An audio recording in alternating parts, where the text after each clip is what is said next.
പെരേരയുടെ ഒരു girls group create ചെയ്തിട്ടുണ്ട്. ആരാണത്? പെരേര ഫാൻസ് എന്ന് പറയുന്നത് എന്താ സംഭവം? ഗേൾസ് അല്ലാണ്ടോ? ബോയ്സ് തന്നെയാ. അത് കാരണം എന്ന് വെച്ചാൽ പെരേര പൊട്ടത്തരത്തിൽ ചെന്ന് കാണരുത്. അല്ല, ഗേൾസ് അല്ല, അത് എല്ലാ ആണുങ്ങൾ തന്നെയാ. കുശുമ്പല്ല, പക്ഷെ അത് ഗേൾസ് അല്ലാതെ. തനിക്ക് കല്യാണം ഉണ്ടെന്നല്ല, അതൊക്കെ ഫേക്ക് ആണത്. തന്നെ പറ്റിക്കുന്നതാണ്. എടാ, തനിക്കൊരു കുഴപ്പമില്ല. പക്ഷേ അത് ഫേക്കാണ്. താനിന് ആത്മഹത്യ ചെയ്യും. തനിക്ക് ആത്മഹത്യ ചെയ്യേണ്ടി വരും. അതുകൊണ്ട് പറഞ്ഞ തന്റെ കല്യാണം ഉണ്ടോ? തന്നെ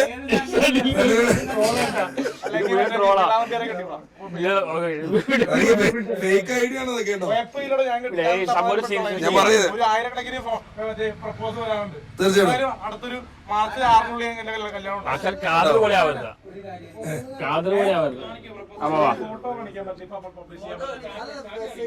അല്ല, മെസ്സേജ് ആണ് ചേട്ടൻ. ലവ് ചിന്നൊക്കെ ആനണി ഇതൊക്കെ നടക്കുമോ? ഒരു 2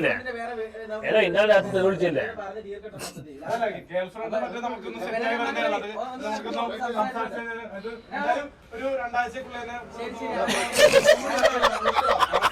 കോമഡിയല്ല, ഇത് ലൈഫാണ്. ലൈഫിൽ കയറി ശരിയല്ലെന്ന് ഞാൻ പറയും.